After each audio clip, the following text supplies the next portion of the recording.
name is Quinlan and welcome to Melbourne Musos, the Not Always the Drum Show. Tonight I'd like to combine two genres of music together.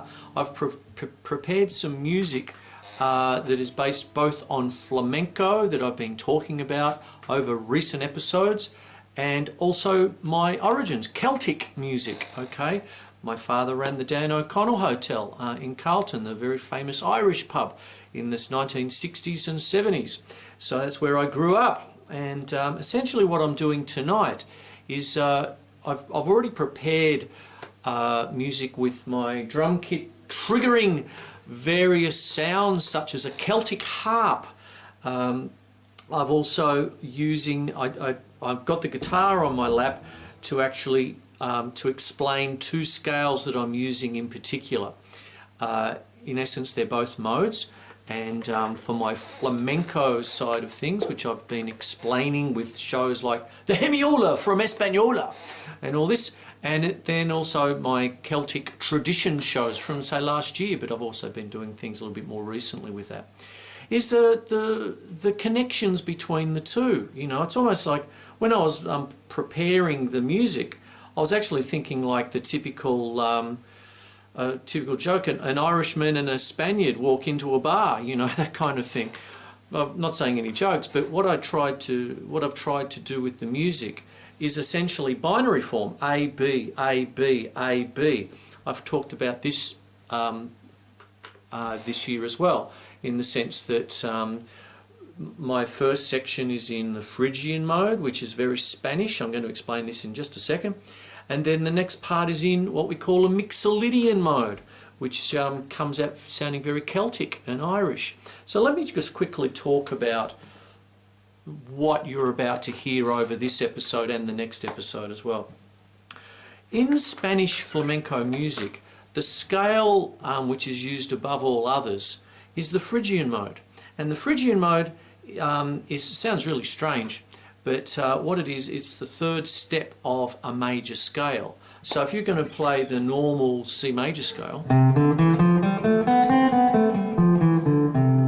but start it from E,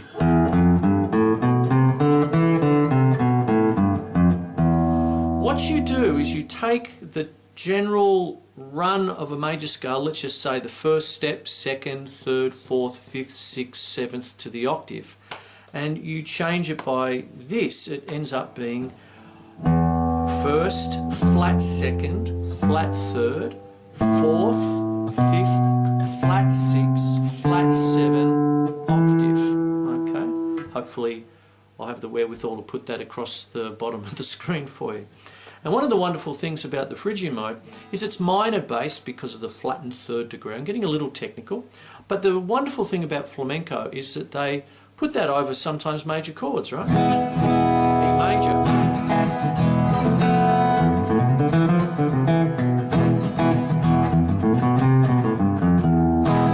And so on it goes. Now, rhythmically, one of the most important things in Spanish music is the compás, which is a 12-beat cycle, and this is what I mean by hemiola, which I've explained in the past. The hemiola is the feeling of playing 3 in the time of 2, or 2 in the time of 3. 6 quavers, you could play 2 groups of 3 or 3 groups of 2. In time signatures, it's the feeling of playing 6/8 over the time of 3/4. So you get this compás, which is 12 beats long. 1, 2, 3, 4, 5, 6, 7, 8, 9, 10, 11, 12. 1, 2, 3, 4, 5, 6, 7, 8, 9, 10, 11, 12, 1. And it's 2 groups of 3, 3 groups of 2. And then, like all genres of music, they move it around. The bulerías, which is a very famous rhythm, slightly, you know, moves the beats in certain ways, much the same way as a bossa nova is one note or one beat syncopated from a 3/2 clave, you know, that kind of thing. And that's what the compás is all about. And one of the most famous songs with the compás is America.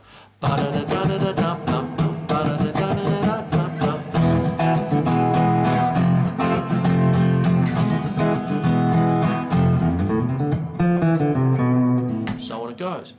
That's the Spanish part of this music. what I've done is I've followed it up with the Celtic part. Now let me talk about this.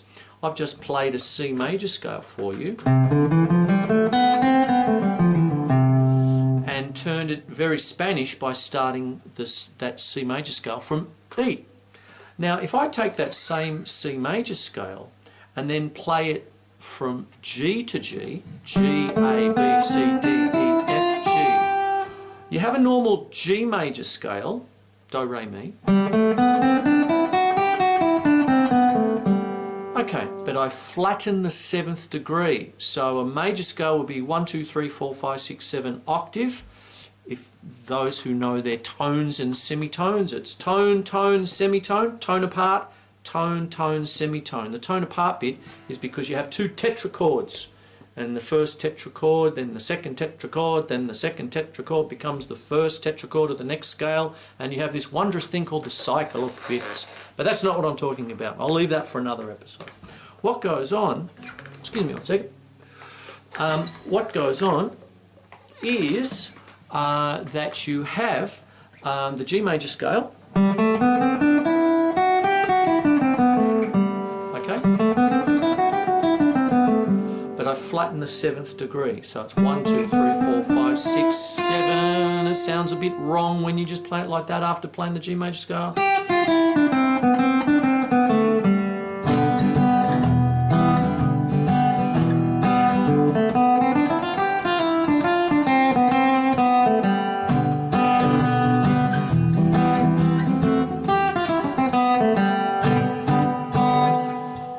There you go. So what happens is that what happens in Celtic music is a lot of the happiness, the fun-loving gaiety and all this sort of business comes from that feeling of the Mixolydian mode, which is really the, you can think of it 2 ways.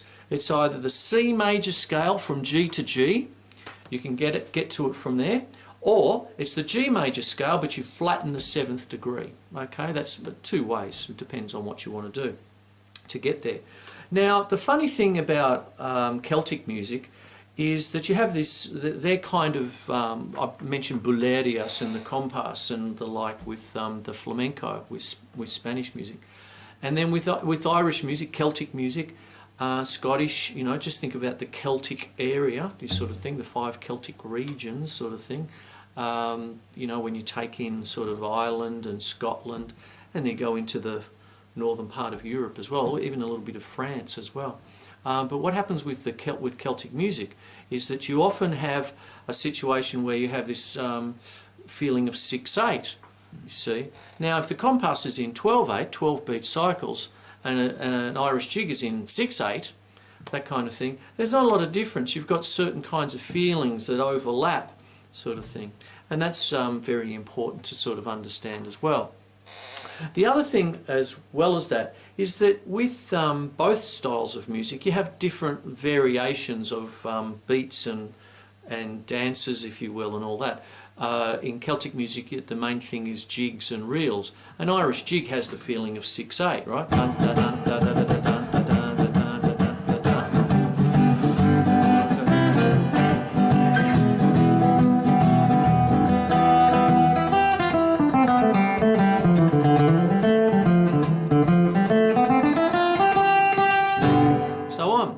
But you can have a reel which is in 2/4, which is more 1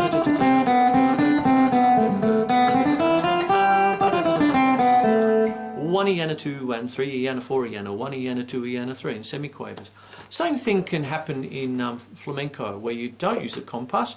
In flamenco music you can also use the standard simple times and compound times, in the sense that simple time could be 2/4, like a rumba. You know,